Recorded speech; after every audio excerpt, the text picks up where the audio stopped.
এই উম্মতের সাধারণ মানুষরাও মনে করে নেতৃত্ব এটা অন্য মানুষের কাজ, এটা আলেমদের কাজ না। এটা এই উম্মতের এত বড় একটা গুমরাহি, এটা এই উম্মতের এত বড় বিভ্রান্তি, যতদিন পর্যন্ত এই উম্মত এই গুমরাহি থেকে মুক্ত না হবে, এই উম্মতের মুক্তির ভিন্ন কোনো পথ নাই। সম্মান এবং মর্যাদার ধারায় তারা ফিরে আসতে পারবে না। আলহামদুলিল্লাহি রাব্বিল আলামিন, ওয়াসসালাতু ওয়াসসালামু আলা সাইয়্যিদিল আমবিয়া ওয়াল মুরসালিন ওয়া আলা আলিহি ওয়া আসহাবিহি ওয়া মান তাবিআহুম আজমাইন, ওয়া বা'দ। قال رسول الله صلى الله عليه وسلم: كانت بنو إسرائيل تسوسهم الأنبياء كلما هلك نبي خلفه نبي ولا نبي بعدي وسيكون خلفاء فتكسر صدق الله العظيم। নবী করিম সাল্লাল্লাহু আলাইহি ওয়াসাল্লাম হাজার হাজার বছরের একটি ইতিহাসের ধারা বর্ণনা করেছেন। বলেছেন যে আগের যুগে যেই ধারা চলে আসতেছে আল্লাহর পক্ষ থেকে, যে কানাত বানু ইসরাইল তাসুসুহুমুল আম্বিয়া। আমরা জানি নবী যারা হন, দুনিয়ার কোনো মানুষ নবীদেরকে নির্বাচন করে না, নবীরা ইলেক্টেড হন না, নবীগণ সরাসরি আল্লাহর পক্ষ থেকে মনোনীত হন। নবীরা আল্লাহর পক্ষ থেকে সিলেক্টেড হন। তো আল্লাহ পাক রব্বুল আলামিন আম্বিয়া ইকরামকে যে দুনিয়াতে প্রেরণ করেছেন, দায়িত্ব তো নবুয়ত।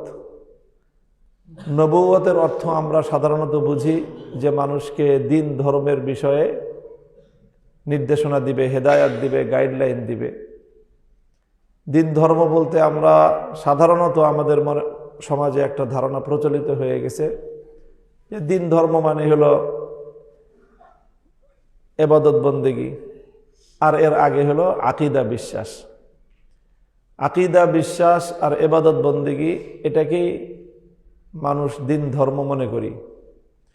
আকীদা বিশ্বাস আর ইবাদত বন্দেগীর বাইরে দ্বীনের, ইসলামের অনেক বড় একটা অংশ রয়ে গেছে। এই বিষয়টা মানুষ সাধারণত খেয়াল করে না।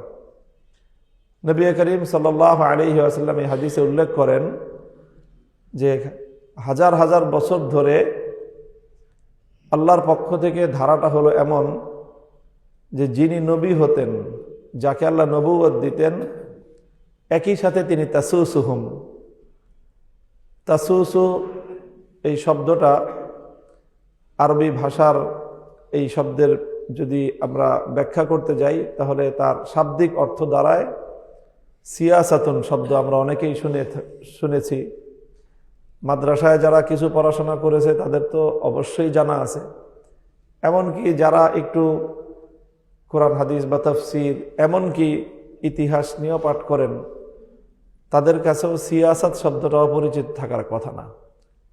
সিয়াসাত শব্দ আরবি ভাষার শব্দ, এটা উর্দুতেও ব্যবহার হয়। এই শব্দের অর্থ হল রাজনীতি। সিয়াসাত শব্দের অর্থ হল রাজনীতি, রাষ্ট্র, রাজনীতি, সমাজকে নেতৃত্ব দেওয়া। তো আল্লাহ নবী বলতেছেন যে হাজার হাজার বছর ধরে নবীগণ তারাই তাদের সম্প্রদায়, তাদের জাতি এবং তাদের দেশের রাজনৈতিক নেতৃত্ব তারা দিতেন। এটা আল্লাহর পক্ষ থেকেই সিলেক্টেড। কুল্লামা হালাকা নাবিয়্যুন খালাফাহু নাবিয়্যুন। একজন নবী দুনিয়া থেকে বিদায় নেওয়ার সাথে সাথে আরেকজন নবী তার স্থলাভিষিক্ত হয়ে যেতেন। তিনি স্থলাভিষিক্ত হয়ে তার প্রতিনিধি হয়ে তার জায়গায় বসে তিনি একই সাথে জাতির, সম্প্রদায়ের, ধর্মীয় নেতৃত্বটা যেমন দিতেন, একই সাথে রাজনৈতিক নেতৃত্বটাও দিতেন। এইভাবে চলতে চলতে নবীজি বলেন, ও আনা খাতামুন নাবিয়্যিন ওয়ালা নাবিয়্যা বাদি। আমি তো হলাম সর্বশেষ নবী। কাজে এই যে আল্লাহর পক্ষ থেকে নির্ধারিত যে ঐতিহাসিক ধারা, এই ধারায় আমি একদিকে তোমাদেরকে ধর্মীয় নেতৃত্ব দেই, আবার এই উম্মতের রাজনৈতিক নেতৃত্বটাও কিন্তু আল্লাহর নবী নিজেই দিতেন। নবী করিম সাল্লাল্লাহু আলাইহি ওয়াসাল্লাম এই উম্মাহকে নিয়ে, পুরা উম্মতে মুসলিমাকে নিয়ে তিনি যখন হিজরত করলেন, আমরা জানি হিজরতের পরে মদিনায় নবী করিম সাল্লাল্লাহু আলাইহি ওয়াসাল্লাম একটা ইসলামিক স্টেট প্রতিষ্ঠার ধাপে ধাপে পদক্ষেপগুলো নিয়েছেন। মদিনা সনদ হলো যার প্রথম পদক্ষেপ ছিল। এইভাবে আল্লাহর নবী মদিনা শরীফ থেকে মক্কা, মক্কা শরীফ থেকে ইয়ামান, এভাবে সম্প্রসারণ করতে করতে প্রায় 12.5 লক্ষ বর্গ মাইল, 12.5 লক্ষ বর্গ মাইল, অর্থাৎ আমাদের বর্তমান বাংলাদেশটার 24 গুণ বড়, এত বড় একটা এরিয়া, একটা ভৌগোলিক এলাকায় নবী করিম সাল্লাল্লাহু আলাইহি ওয়াসাল্লামের জীবদ্দশায় ইসলামী খেলাফত প্রতিষ্ঠিত হয়েছে। এবং এই পূর্ণ খেলাফতের দায়িত্বশীল নেতৃত্ব দিতেন নবী করিম সাল্লাল্লাহু আলাইহি ওয়াসাল্লাম নিজেই। এবং অনেকগুলো প্রদেশ ছিল, সেই সকল প্রদেশগুলোতে নবীজি মদিনা থেকে এক একজন সাহাবীকে, বড় বড় সাহাবীকে গভর্নর বানায় বিভিন্ন এলাকায় প্রেরণ করেছেন। কিভাবে শাসন কার্য পরিচালনা করতে হবে তাদেরকে পরিপূর্ণরূপে গাইডলাইন দিয়ে সেখানে তাদেরকে প্রেরণ করে দিয়েছেন।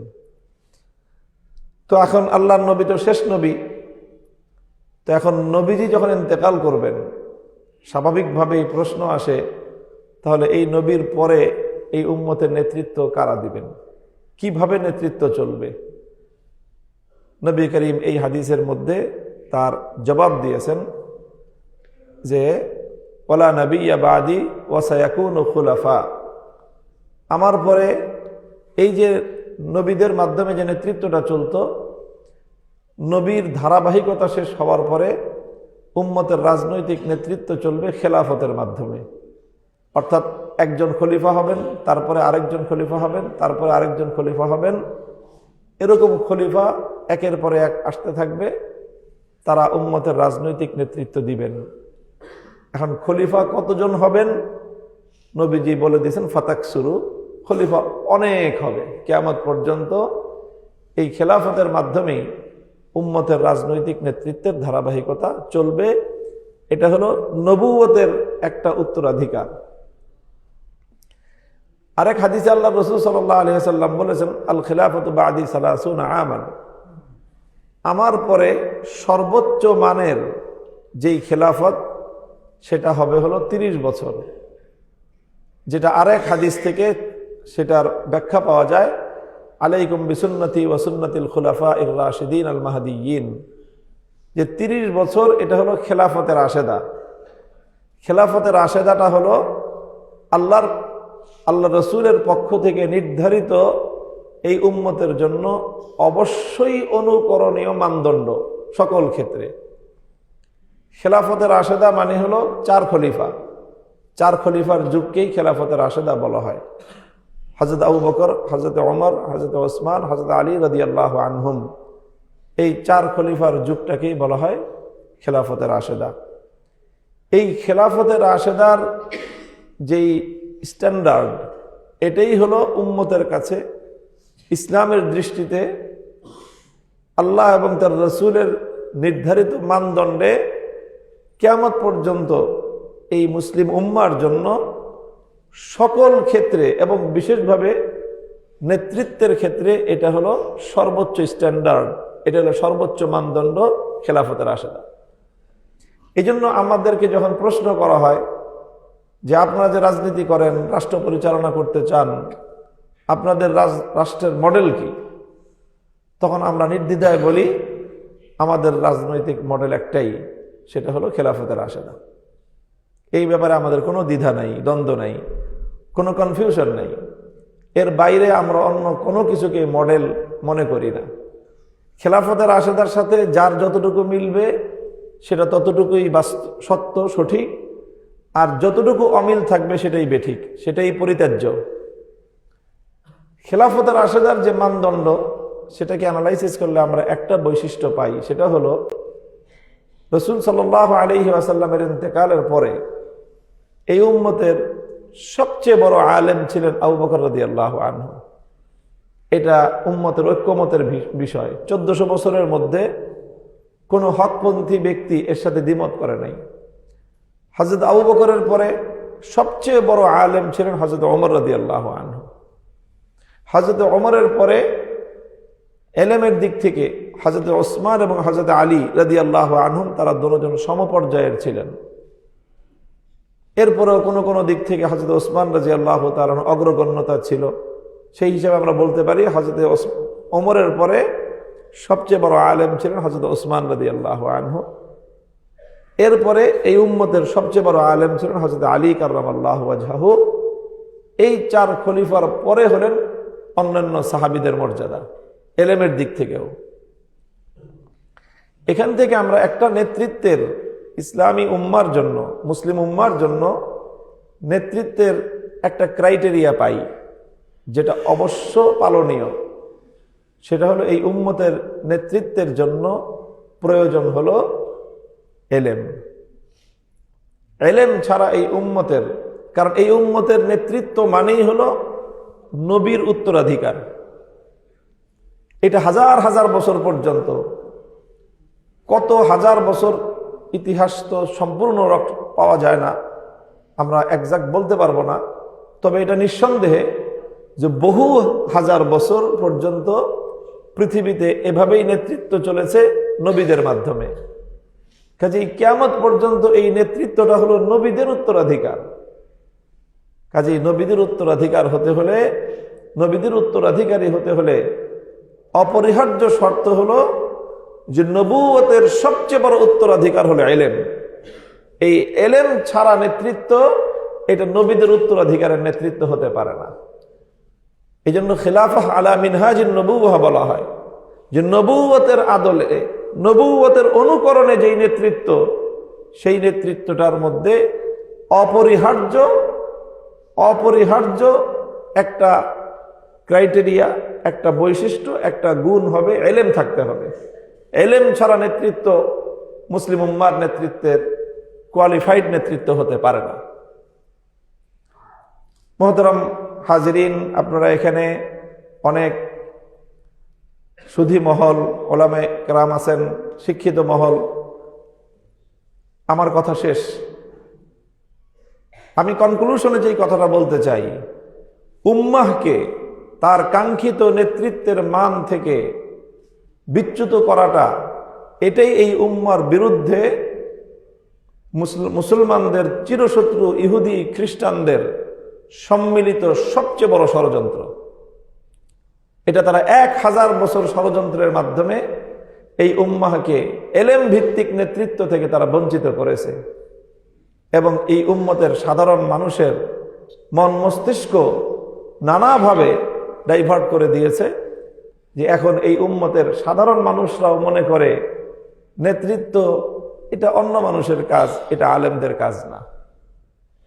এটা এই উম্মতের এত বড় একটা গুমরাহি, এটা এই উম্মতের এত বড় বিভ্রান্তি, যতদিন পর্যন্ত এই উম্মত এই গুমরাহি থেকে মুক্ত না হবে, এই উম্মতের মুক্তির ভিন্ন কোনো পথ নাই। সম্মান এবং মর্যাদার ধারায় তারা ফিরে আসতে পারবে না। মুহতারাম হাজিরিন, এই জন্য আমি আপনারা এখানে আবারও বলছি যে এই এলাকা লালমাটিয়া ঢাকার মধ্যে অন্যতম একটা অভিজাত এলাকা। এখানে সুধীজন, শিক্ষিত ব্যক্তিবর্গ, সমাজের অনেক গণ্যমান্য ব্যক্তিবর্গের এখানে বসবাস। আমাদের মধ্যে এই ধারণার পরিবর্তন না হলে মুসলিম জাতির সম্মান মর্যাদার সেই ইতিহাস কোনোদিনও পুনরাবৃত্তি হবে না। আমরা আমাদের এই দেশটাকে, বাংলাদেশটাকে যদি ইতিহাসে একটু পর্যালোচনা করি, এটাই পাই যে বাংলাদেশের বিগত 200 বছর যদি কেউ ইতিহাস পর্যালোচনা করে, বাংলাদেশটা মুসলিম জাতিসত্তার বিকাশের জন্যই বাংলাদেশ তৈরি হয়েছে। আর না হয় বাংলাদেশ এই উপমহাদেশে, ভারত উপমহাদেশে বাংলাদেশ নামে কোনো রাষ্ট্র হতো না যদি মুসলিম জাতিসত্তার পরিচয়ের আত্মপ্রকাশের প্রসঙ্গ যদি না আসতো। সেটা 1905 সালের বঙ্গভঙ্গ বলেন, 1947-এর দেশ বিভক্তি বলেন, এর পরবর্তী যত ঘটনা। কাজী এই রকম একটি মুসলিম জাতিসত্তার ভিত্তিতে গড়ে ওঠা একটা দেশ, সেই দেশের নেতৃত্বের মধ্যে, জাতীয় নেতৃত্বের ক্ষেত্রে বিভিন্ন বিষয়ক লোকজন, অন্যান্য এক্সপার্ট থাকবে, কিন্তু নেতৃত্বের কাঠামোর মধ্যে কোনো দক্ষ আলেম থাকবে না। এই জাতি কোনোদিনও আত্মমর্যাদা সম্পন্ন সফলকাম জাতি হতে পারে না। আমার কথা শেষ। এই অনুভূতি থেকে আমি মামুনুল হক। আপনারা ব্যক্তিগতভাবে অনেকে আমাকে চিনেন। আমি আপনাদের এই ঢাকা 13 মোহাম্মদপুর আদাবর এবং এই শেরেবাংলা নগর সংসদীয় এই আসন থেকে জাতীয় নেতৃত্বে ভূমিকা রাখার জন্য কোরআন হাদিস সহ জাগতিক এলেম অনেকটাই অর্জন করেছি।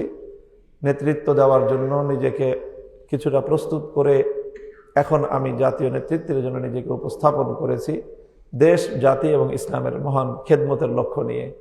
আমি আপনাদের সকলের দোয়া চাই, যদি আল্লাহ পাক রব্বুল আলামিন আমাকে তৌফিক দান করেন, আমার প্রত্যয় যে এই দেশের জন্য এবং ইসলামের জন্য নিজের সর্বোচ্চ ত্যাগ এবং কোরবানি স্বীকার করে দেশ এবং মিল্লাতের খেদমত করব ইনশাআল্লাহ। আমি আপনাদের সকলের দোয়া চাই, আপনাদের সকলের শুকরিয়া আদায় করে কথা শেষ করলাম। ও আখিরু দাওয়ানা আলহামদুলিল্লাহি রাব্বিল আলামিন।